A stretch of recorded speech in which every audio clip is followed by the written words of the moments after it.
Good afternoon to you, Mark. Yeah, afternoon to you, Brendan. Can you hear me okay now? Yes, we are. Have you ever seen a 100-metre final quite like that, particularly at the finish, all 8 of them basically hitting the tape at the same time? No, look, I haven't. Remarkable final. What a nightmare for any commentator to try and call. You couldn't tell the difference between those two with the naked eye, which was why that commentator, I thought, was misguided in his absolute insistence that Thompson had got there just ahead of Lyles. To me, my gut feeling was the opposite. But there are some times in the finish of a 100-metre race where the difference between two athletes is not discernible to the naked eye, and that was a case in point. I wonder whether there's a case, though, if the official timing, which is what you have, and it's there on the screen, 9.79, and they both got 9.79, give them both a gold medal, surely. Yeah, I'm with you, Brendan. And there's always going to be a margin in error in any timing system and any photographic evidence. And I reckon the margin's so small, both deserve the gold medal, and then you hand out the bronze medal as well. So I'm with you on that. I think it makes a bit of a mockery of it.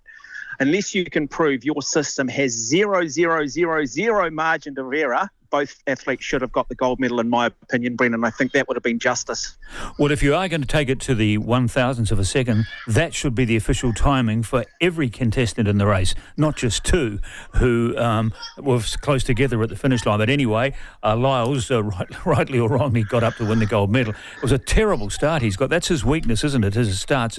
I can't help but feeling that if he can get his starts up to where they should be, he will go under Bolt's world record of 9.58 or 9.59, whatever it is. But he was last after 10 metres. Yeah, he was, and we know how important the start is, isn't it? I mean, and look what we saw. It separated. All of those athletes will have a lot of those if-only moments. Did I get the best start? I got the best start. I think when you look at Jacobs, who won the gold medal back in 2021 in Tokyo, I happened to be there that night and watched it, and he just got a brilliant start, and some people say it was a fluke, but fluke or no fluke, was he the best sprinter in the world at the time? No, but he won the gold medal because he got the best start, because he just got out quickly and everybody else seemed to stutter. So, yeah, there's so many components to the 100 metres, and people don't sort of realise that. We've seen it, haven't we? 0.0001% in performance across that sort of 10-second race, and that can be the difference between a good sleep, a bad night's sleep, and clearly a good start and a bad start, and even dipping on the line, all of those little subtleties that these sprinters have to work on constantly. It's not just about leg speed. There's a real technical component to it. For sure. I mean, as I said, he was last after 10 metres, and I was watching him more so than Thompson, and he wasn't really making any progress, making much impact on the runners around him. And so by the 50, 60 or 50 metre mark anyway, whilst he'd closed the gap, I was thinking, no, you've run out of time here, son. You've only got 9.5 seconds to turn this thing around from start to finish. But I think he might have just got angry. And I guess when you get angry, you can get a bit faster. And so he found his mojo just over 40 k's an hour at about the 70, 80 metre mark, and it got him home. And he's now, I guess, got his eyes set on Usain Bolt's record. If he breaks Usain Bolt's world record for the 100 metres, where does this place in miles? I mean, I'm inclined to think that no one will touch Bolt for immortality. He'll always be the greatest sprinter of all time. But Lyles, how close can he get to him?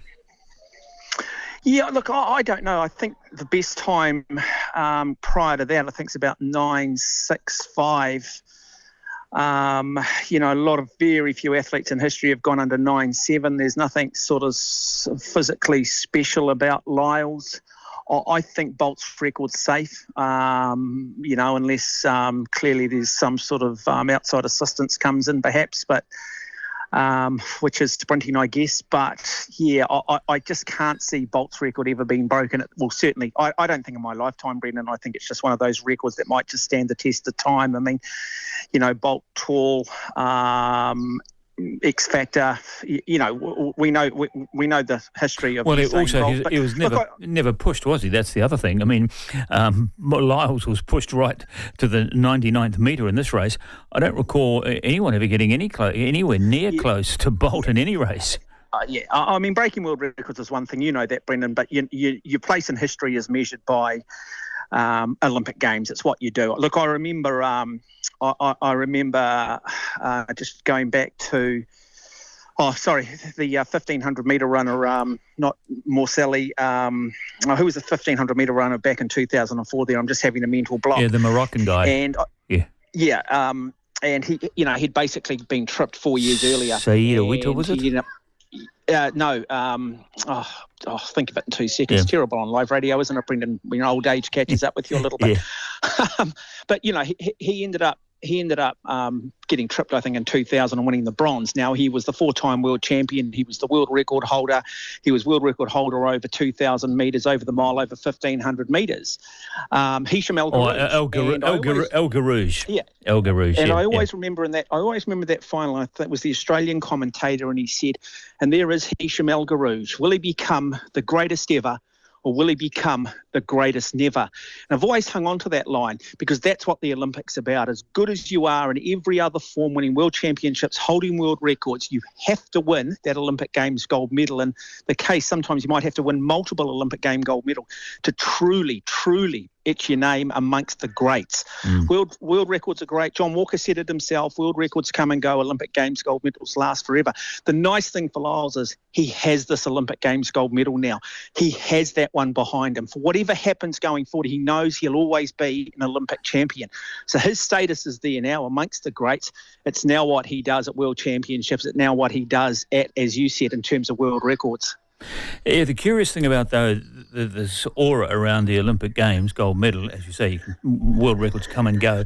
The fact of the matter is, although all of those 8 guys went under 10 seconds last night, the one weakness with the Olympic Games, particularly in sprinting, is it doesn't bring together the 8 fastest men in the world. There's a bunch of sprinters in America, as you know, for a start off, who many of them would probably be good enough and fast enough to get into the final of the 100 metres at the Olympic Games, but they didn't finish in the first 3 at the US trials. No ifs, no buts, cheerio, fold your tent and go home. So I don't always cling to this idea that because you've won an Olympic gold medal, you're necessarily the best or the fastest sprinter in the world, because who knows, back in the States, if there is someone that could have beaten Lyles today, we'll never know. But he is, for better or for worse, considered the fastest man on the planet right now.